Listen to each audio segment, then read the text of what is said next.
नमस्कार दोस्तों युद्ध सिर्फ सेनाओं के बीच नहीं लड़े जाते, बल्कि ये युद्ध साधारण नागरिकों, बच्चों, पूरे समाज के बीच भी लड़ा जाता है।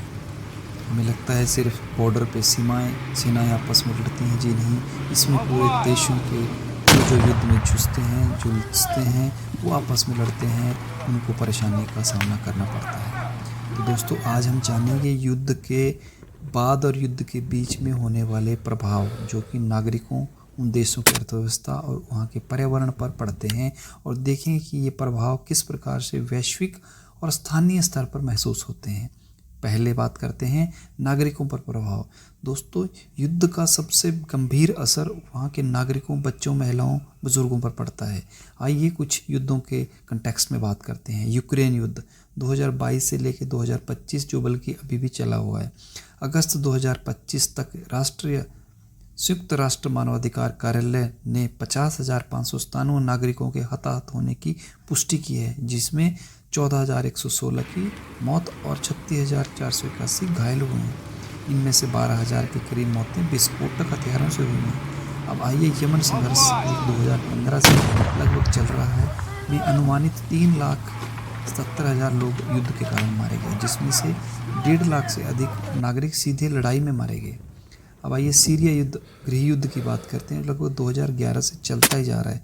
अगस्त 2024 तक 2,31,000 के करीब नागरिकों की मौत हो चुकी है, जिसमें 1,66,000 के करीब पुरुष, 12,000 के करीब महिलाएं और 23,000 के करीब बच्चे मारे जा चुके हैं। तो आप इस बात से अंदाज़ा लगा लीजिए कितने लोगों का जान माल का नुकसान हुआ, जिनका कोई इस सारे विषय में लेना देना नहीं है। बस उनकी गलती ये है कि वहाँ उनको रहते थे और उन्हें इसमें अपनी जान गंवानी पड़ी।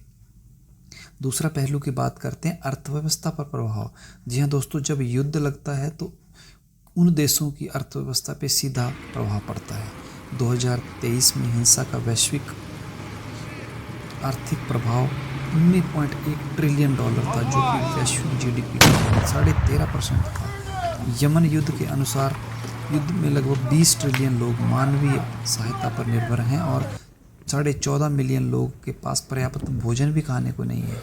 जहाँ तक गाज़ा युद्ध की बात करें, गाज़ा सिटी में 83% संरचनाएं क्षतिग्रस्त हो गई और 54 मिलियन टन मलबा हटाने की आवश्यकता है, और लगभग इस सारे काम को करने के लिए लगभग 50 बिलियन का खर्चा आएगा।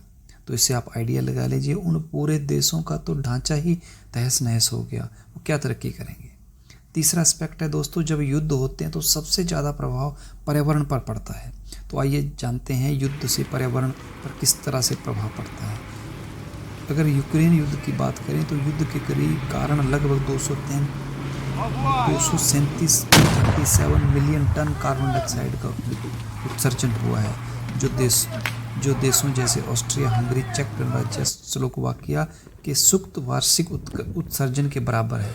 यानी जितने ये 3-4 देश मिलकर एक साल में कार्बन डाइऑक्साइड निकालते थे, उतनी इस यूक्रेन युद्ध ने अभी तक निकाल चुका है।